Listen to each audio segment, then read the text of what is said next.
Et lui, il est impatient de nous livrer son regard acéré, acide sur l'actualité. C'est Rémi Beaufils que l'on va retrouver. Habituellement, on le retrouve après le Flash Info, mais là, il y avait cette petite interview. Mais il a encore les actualités toutes fraîches dans un coin de la tête et Rémi va nous dévoiler le contenu de sa chronique. Et ben ouais, et donc salut tout le monde, salut Julien, salut Anthony. Et du coup, on reçoit Gaëtan Petit. Donc c'est trop cool, qui nous vient tout droit de Fouquier-les-Lances, ou plutôt de Fouquier, comme dirait ça, t'as fait un accent marseillais. Ouais, le marseillais. Bon, ok, j'avoue, moi j'ai essayé de faire l'accent ch'timi, mais là c'était plutôt l'accent ch'timide comme je peux. Hein. Ah bah je préviens. Joli. Ah oui, je le dis d'entrée, il y aura des jeux de mots dans cette chronique. Hein. Alors donc, si je résume, Gaëtan, ses parents habitent à Fouquier, il est né à Fouquier, il est en couple avec une Fouquieroise, tu travailles en tant que surveillant dans un collège à Fouquier, et là on est à Douvrin, à 12 km de Fouquier, du coup ça doit être un grand voyage pour toi. J'ai pris mon passeport. T'as pris ton passeport, et alors ça te fait quoi d'être à l'étranger là? J'ai dû faire un test PCR et tout. Alors, tu as aussi un spectacle qui s'appelle Un ch'ti va la vie, hein, donc je vois que toi aussi tu aimes bien les jeux de mots. Ouais, ça c'est pas mal. C'est ma mère qui a trouvé ce titre. Ah, franchement, un ch'ti va la vie, bon choix de titre. Hein. On est passé à 2 doigts de Gaëtan trace sa biroute. C'est mon père qui voulait, j'ai dit non. Ça aurait eu de la gueule aussi, mais bon. Non, à propos de biroute, est-ce que vous connaissez le point commun entre Gaëtan et Monsgag? Parce que Gaëtan, il s'appelle Gaëtan Petit et Monsgag, il est Bon, allez, on va enchaîner. Donc du coup par rapport à l'actu, hier c'était le jour du déremboursement des tests PCR. À partir de maintenant, ça y est, là ça coûtera 45 € pour se faire tester. À ce prix là, moi je fais les 2 narines, hein. Je dis vas-y, va jusqu'au fond, je prends des photos souvenirs, après je me fais un diaporama. Le résultat je le veux en format poster, hein. Je m'en fous. Non mais sinon c'est tellement cher que le prochain qui nous dit qu'il va faire un test PCR, on va le regarder en mode mais comment tu te la pètes? Loisir de riche, tout ça. Ouais, grave. Non mais à partir de maintenant, le PCR c'est un truc de luxe. Franchement, si à 50 ans on n'a pas fait un test PCR, t'as raté ta vie. Moi c'est bon, c'est déjà fait, c'était quand c'était gratuit. Donc, ouais. Mais bientôt Macron il va le dire, hein. Je souhaite que tous les jeunes rêvent de faire des tests PCR. Et là c'est sérieux parce qu'il y a un nouveau confinement en Belgique. Juste après le match de la Ligue des Nations, les Belges ne vont plus dans les bars et les stades de foot à cause d'un nouveau variant, le SUM-19. Et les tests PCR c'est du luxe, mais en ce moment tout augmente, hein. Moi j'ai l'impression qu'il y a plein de trucs où maintenant c'est du luxe. L'autre jour j'ai payé ma facture d'électricité et de gaz et je me suis dit waouh, comment je vis luxueusement. Truc de ouf. Bon, après j'ai pleuré, hein. Gaëtan lui il s'en fout, hein. Là-bas Fouquier il s'éclaire encore la bougie.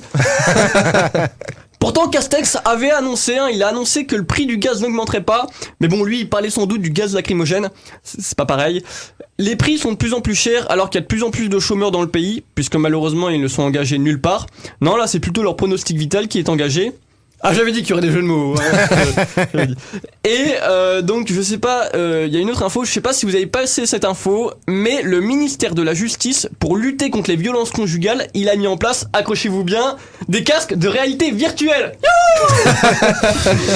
Je vous jure, c'est une vraie info. J'ai entendu effectivement parler de cette info et en gros c'est pour qu'on se mette à la place de la femme battue. En gros, c'est ça. Ouais, je vais le dire. Ah, j'ai niqué ta vanne, excuse-moi. Non, c'est pas une vanne, je rappelle le truc, mais t'as raison, c'est une vraie info, j'invente rien, aussi fou que ça puisse paraître. Alors j'explique le principe. Pour éviter la récidive, grâce à un casque 3D, les auteurs de violences conjugales se mettront à la place d'une femme battue ou de ses enfants. Tout ça pour essayer de développer l'empathie du mec violent.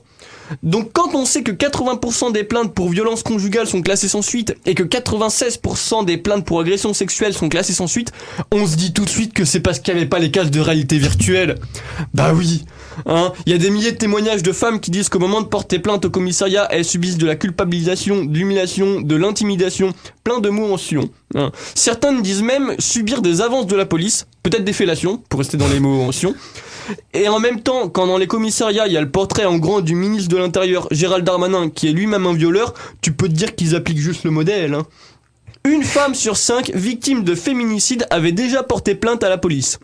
Et encore, ces chiffres sont probablement encore plus grands parce que quand t'es mort, bah t'as du mal à dénoncer les institutions. Du coup, moi je propose plutôt qu'on équipe les casques virtuels aux policiers, juste pour qu'ils se mettent un peu à la place d'une femme qui porte plainte, pour qu'ils comprennent eux-mêmes ce que ça fait à la fois de se faire violer et ensuite de se voir répondre « Oh mais vous l'avez cherché !» Non mais peut-être qu'on se rend pas compte, hein. Ça se trouve, c'est bien, le gouvernement Startup Nation, ils sont à fond dans l'innovation et les nouvelles technologies. Genre, il y a une femme qui meurt tous les 3 jours sous le coup de son conjoint, bam, un casque de réalité virtuelle. Alors, on fait moins les malins, hein. Les gens ils battent plus leur... Ils ont peur quand ils tapent leur conjoint maintenant, le mari violent. Hein. Quoi, il y a une pandémie mondiale? Bam, une application, on est des fous nous, stop Covid, la pandémie s'arrête. Quoi, il y a une crise écologique qui menace la vie sur Terre, on va mettre en place un numéro vert. Si Julien, c'est vert, alors c'est écologique. Et n'empêche, un ministère pauvre qui achète des casques de réalité virtuelle hors de prix, on dirait un bénéficiaire de l'allocation de rentrée qui achèterait des écrans plats. Bon, sauf que là, c'est une vraie info hein, pour le gouvernement. Et à propos de la politique, ça bouge à droite, puisqu'il y a Édouard Philippe qui va monter son nouveau parti, qu'il a appelé Horizon. Waouh, c'est trop joli. Moi, j'attends Laurent Wauquiez qui va faire le sien, Étoile d'arc-en-ciel. Non, il va pas faire ça. Mais vous avez dû voir aussi, il y a Sarkozy qui est condamné à 1 an de prison ferme. Lui aussi, il va faire son nouveau parti, il va l'appeler Horizonzon. En vrai, il va être en prison, mais chez lui, tranquille. Et vu le nombre d'hommes politiques qui emportent, je serais Rolex, je me lancerais dans les bracelets électroniques. Hein. Et pour finir, moi je voulais aussi vous parler d'Éric Zemmour. Parce que moi, la montée de Zemmour dans les sondages m'inquiète. Parce que statistiquement, il y a de grandes chances pour qu'en mars, on nous sorte une sextape de lui. Et vraiment, on n'est pas prêt à ça. Hein. Ah, vous imaginez une sextape avec Fatima, sa femme de chambre, qu'il appellerait Martine dans les moments les plus forts. Déjà que la dernière fois, la une du Paris Match avait publié une photo de Zemmour à la plage avec sa conseillère. Zemmour en photo avec une femme consentante, ça doit ruiner sa réputation auprès de ses admirateurs. Au final, on vit quand même dans un monde où être condamné pour discrimination raciale et xénophobie, c'est moins choquant que de sortir avec sa conseillère. Comme dirait Gaëtan Petit, un ch'ti à la vie privée. Oui, merci. Bravo, Rémi. Rémi Beaufils, que vous retrouvez aussi régulièrement en scène ouverte Spotlight.